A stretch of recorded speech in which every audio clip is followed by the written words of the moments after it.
Les éditions de la Loupe, spécialistes des livres en gros caractères, vous apportent un confort de lecture avec une sélection rigoureuse parmi les nouveautés littéraires. Romans, témoignages, essais, aventures, le fonds éditorial compte plus de 700 titres. Renseignements et informations au 04 78 47 27 02 et sur internet éditionsdelaloupe.com. Les éditions de la Loupe vous proposent l'émission Nous avons lu pour vous. Nous voilà réunis, Sybille et moi, Sylvie, pour vous présenter quelques livres. Sybille. Je vais commencer par le mythe Hollywood. Zoé Brisby est historienne de l'art. Elle a publié 2 romans chez Albin Michel, Les mauvaises épouses en 2023, qui traitait des épouses de militaires travaillant sur la bombe atomique dans les années 50, et La double vie de Donna Miller en 2024, à propos de la course à la conquête spatiale en pleine guerre froide et donc de l'opération Paperclip, c'est-à-dire le recrutement d'ingénieurs nazis par la NASA. Elle continue ses portraits de femmes américaines avec Hollywoodland, sorti en février 2025, toujours chez Albin Michel. Inspiré d'une histoire vraie, le roman débute le 16 septembre 1932 par le suicide d'une jeune actrice prometteuse âgée de 24 ans, Peggy Entwistle. On la retrouvera 2 jours plus tard, après une chute de 15 mètres, au pied de la lettre H du mythique panneau d'Hollywoodland, érigé sur le mont Lee au-dessus de Los Angeles. Je dis Hollywoodland parce que l'inscription Land sera enlevée qu'en 1949. C'était un projet immobilier au départ, en fait. Zoé Brisby consacre un livre à ce suicide qui a suscité pas mal de questions. Afin de comprendre ce qui a poussé la jeune femme à ce geste tragique, l'auteur remonte 3 mois plus tôt, très exactement 93 jours avant sa mort. Peggy est comédienne depuis ses 17 ans. Issue du monde du théâtre, elle joue dans plusieurs pièces à Broadway où elle acquiert une certaine réputation. La Grande Dépression de 1929 ruine son essor. Les Américains n'ont plus d'argent à dépenser pour aller voir une pièce. Conséquence, le théâtre s'effondre. Ce qui est étonnant, c'est qu'en parallèle, les studios de cinéma, eux, sont en pleine expansion. Et de nombreux comédiens vont alors tenter leur chance à Hollywood et c'est la naissance de la plupart des grandes stars. Lorsqu'elle arrive, Peg n'est donc pas une jeune ingénue fraîchement débarquée de sa campagne qui rêve de devenir célèbre sans avoir jamais rien fait de sa vie. Cette jolie blonde aux yeux bleus désire juste réorienter sa carrière et se donner une nouvelle chance. Ce matin, elle s'apprête à passer une audition dans les studios de RKO pour ce qu'elle pensait être un film. Maggie, une jeune femme rencontrée sur place avec qui elle va vite sympathiser, la détrompe. Il s'agit pour l'instant de postuler pour devenir starlet. Alors starlet, c'est-à-dire jolie jeune femme qui fait la promotion des studios en attendant d'être éventuellement appelée pour un film. C'est un peu potiche, pas tout à fait, mais bon. Pas très encourageant. Non, première déception. Hollywood, les Oscars, le rêve américain, le mythe, on le sait bien, derrière les caméras du cinéma américain et les paillettes, outre les nombreux scandales de l'industrie cinématographique, se cachent aussi des histoires bien plus sombres qui entachent les étoiles d'Hollywood Boulevard. Et Zoé Brisby a voulu, je la cite, gratter un peu le vernis de cet âge d'or américain. Nous assistons à la dure loi des castings, les rivalités, les coups bas, l'injustice, la violence verbale ou physique, le chantage et bien sûr la toute-puissance des hommes des studios qui font le tri des femmes ou plutôt des corps, sans aucun respect, la pesée, la mesure, comme la foire aux bestiaux. Ça n'enchante pas Peggy d'ailleurs. Pourtant, précurseur à l'époque, les studios avaient également créé le Hollywood Studio Club, des logements pour éviter aux jeunes comédiennes les problèmes de sécurité de la Cité des Anges. C'est un peu antinomique, je trouve. En parallèle, nous découvrons Joe. Il vient d'Oklahoma. En pleine dépression, sa ferme a été ravagée par une tempête de poussière. Il a perdu son emploi. Comme des milliers d'autres, il a traversé le pays pour se retrouver dans un genre de bidonville au pied des studios, dans l'attente d'une toute petite prestation qui lui permettra de manger.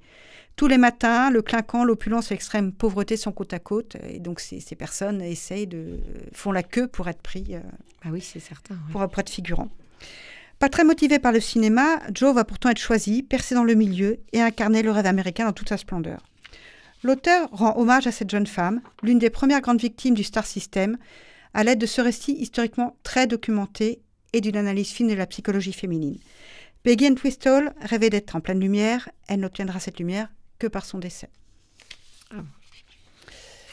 Je change de sujet avec la tendresse des autres. Sophie Talmen est neurologue à l'hôpital du Scorff à Lorient et bien sûr romancière. La tendresse des autres est son 10e roman. Le livre est sorti chez Albin Michel en mars 2025. Une famille comme tant d'autres, Lucie, son mari Michael, policier municipal dans la périphérie de Brest, Thibaut 10 ans et la petite sœur Camille. Suite à un grave accident de trottinette, Thibaut se retrouve en salle d'opération, puis dans un centre de rééducation inspiré de celui de Kerpap, près de Lorient. On apprend au fil des pages que les médecins n'ont eu d'autre solution que de l'amputer d'une jambe sous le genou. Thibaut est très en colère. Il refuse de mettre sa prothèse, son cruc, comme il l'appelle. C'est un terme qui désignera aussi son moignon. Il refuse de marcher. Plus rien ne l'intéresse. C'était un petit garçon sportif avec sa bande de super copains. C'est fini, il refuse tout, ne veut pas voir ses copains qui ne comprennent pas. Il veut qu'on le laisse tranquille. De toute façon, il ne retrouvera pas sa vie d'avant, alors à quoi bon essayer ? Lucie, sa maman, a pris un congé parental pour s'occuper à plein temps de son fils et essayer de lui redonner le sourire. Tour à tour maîtresse, maman, psychologue, elle cumule plusieurs casquettes, quitte à délaisser un peu son rôle d'épouse. Mais Thibaut ne fait rien pour l'aider, bien au contraire. Comment aider quelqu'un qui refuse d'être aidé ? Sa mère se sent coupable, impuissante, elle a peur de mal faire, elle se protège son fils. Le père semble indifférent, se renferme, ne communique plus avec sa femme. Camille voudrait retrouver son frère d'avant. Elle se sent rejetée par Thibaut et délaissée par ses parents. Surtout sa maman, qui se dévoue intégralement pour lui, et elle ne comprend pas le rejet de son frère. Thibaut n'est plus le même, ni physiquement, ni psychologiquement parlant. Et c'est donc tout l'équilibre familial qui vacille. Les repères sont perdus, il faut en inventer de nouveaux pour préserver l'équilibre du foyer. Toute la famille souffre en silence et à sa manière. Et le salut viendra peu à peu avec l'arrivée dans la famille de Nietzsche. Thibaut rêve d'avoir un chien, drôle d'idée. Lucie trouve qu'elle a déjà assez de boulot comme ça, mais elle obtempère. À la SPA, Thibaut choisit un animal tout cabossé comme lui, un chien triste comme lui. Pas question d'avoir un joli chien tout mignon. Tous les deux se sont immédiatement trouvés et adoptés, mutuellement, et Nietzsche sera le trait d'union entre tous les membres de la famille. C'est le premier déclic qui le détournera de ses problèmes pour se concentrer sur ceux du chien et les lui faire dépasser. Le second déclic est le kiné qui vient soigner l'enfant. Antoine, c'est son nom. C'est vraiment très très bien s'y prendre avec lui. L'auteur alterne dans de courts chapitres le vécu de Thibaut et celui de sa maman. Comment apprendre à oublier son handicap et accepter le regard des autres et leur aide. Comment éviter l'éclatement d'un couple alors que chacun vit à sa manière une tragédie, la souffrance et la façon d'y remédier. On ne peut s'empêcher de se mettre à la place de la famille. Quelle serait notre attitude ? Sophie Thalmann s'inspire de son expérience professionnelle, parfois de ses propres patients, pour écrire de très beaux romans sur la résilience, l'amour et l'amitié. Les amies de Lucie sont bien présentes pour l'épauler et lui remonter le moral. L'écriture est fluide, c'est un roman lumineux, une belle histoire de vie et d'amour qui nous donne le sourire, magnifique leçon de vie, d'espoir et de courage. À lire. Oui, je pense, à lire. Je vous passe la parole, Sylvie. Alors moi, mon premier livre s'appelle Urishi, écrit par Aki Shimazaki, chez Actes Sud. Alors, Urishi, c'est l'arbre du Japon qui est le laquier, ou alors la laque saupoudrée d'or qui sert à encoller les poteries cassées. C'est un art qui s'appelle le kitsungi. Donc voilà, donc là, les Urishi.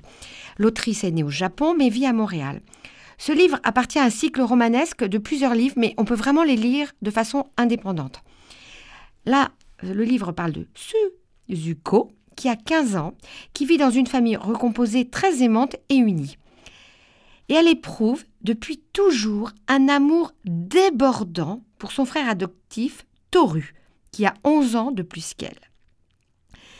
Donc, c'est un petit livre, 138 pages de la vie de cette adolescente, avec son quotidien qui se reconstruit comme on recolle les morceaux d'une poterie.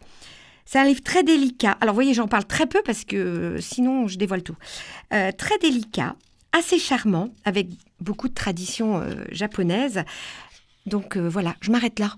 Je vais vous présenter un deuxième livre. Donc là, on change de continent. Nous partons au Chili avec Cordillera de Delphine Grues. Le Cherche-Midi, les Passe-Murailles. C'est son premier roman. C'est un livre qui se déroule dans le Chili du début du XXe siècle avec la famille Silva. Le père, Cecilio, travaille la terre, un taiseux. Louisa, sa femme, guérisseuse, d'origine mapuche. Les mapuches sont les autochtones du Chili, qui connaît le pouvoir des plantes et des champs. Et leurs deux fils, Esteban et Joachim. Alors, c'est un dépaysement total, cette vie au pied de la cordillère des Andes. Donc, nous avons d'un côté la vie des paysans, des muletiers, pas toujours très facile, la cordillère des Andes, c'est pas très facile, c'est très raide, mais c'est très dangereux. La vie aussi des propriétaires fonciers, qui, avec leurs paysans, à l'époque ça s'appelait comme ça, mais ça fait un terme un petit peu péjoratif, plutôt des agriculteurs qui sont là pour exploiter la terre. Et puis les ouvriers dans les mines de salpêtre. Alors là, c'est un métier très très difficile. Découverte d'une époque, d'un pays de Chili, évidemment c'est un petit peu loin pour nous, et de son histoire. Très intéressant. Alors je sais qu'il vient de sortir un deuxième livre. Les braises de Patagonie que je compte présenter bientôt. Ah, eh bien, voilà, ça faut lire le premier, je pense, ça sera mieux. Et puis je vous présente un troisième livre. Alors, Le désastre de la maison des notables, qui est un roman d'Amira Ghenim, qui est tunisienne, agrégée, bardée de diplômes, de chez Philippe Ray. C'est un livre qui a reçu le prix Médicis étranger et le prix de la littérature arabe en 2024. Nous sommes en Tunisie en 1935. Deux familles connues, éminentes, se croisent dans un contexte politique compliqué. Les Naïfer, conservateurs et rigides, et les Rassa, libéraux et progressistes. Alors là, je cite un peu la 4e couverture parce que finalement, c'était un peu compliqué sinon de vous présenter ce livre. Alors, maintenant, c'est moi, le départ. Il y a un mariage qui a été voulu par un membre de la famille Naïfer, le marié.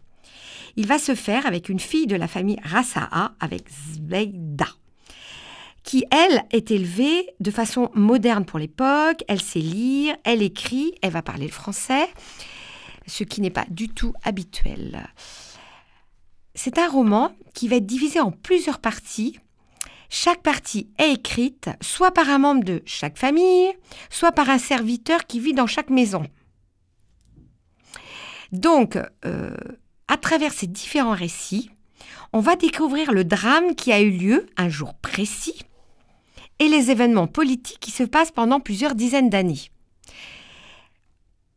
Je ne sais pas si c'est clair, en tout cas, le livre est clair et on vit ce qu'ils vivent et peu à peu, tout se met en place. C'est peut-être comme un Pulse un petit peu, mais un Pulse pas trop compliqué quand même. En plus, il y a un tableau qui va présenter les différents membres des deux familles au début du livre, ce qui permet pour les lecteurs de bien différencier les familles. Parce que c'est important, parce que ça commence et puis ça part, on est passionné, et puis après on change, et c'est ça. Et peu à peu, on découvre tout. C'est passionnant, car tous les souvenirs de chacun nous donnent une vision globale de la société tunisienne de l'époque, et puis aussi la vision de l'événement central. Voilà.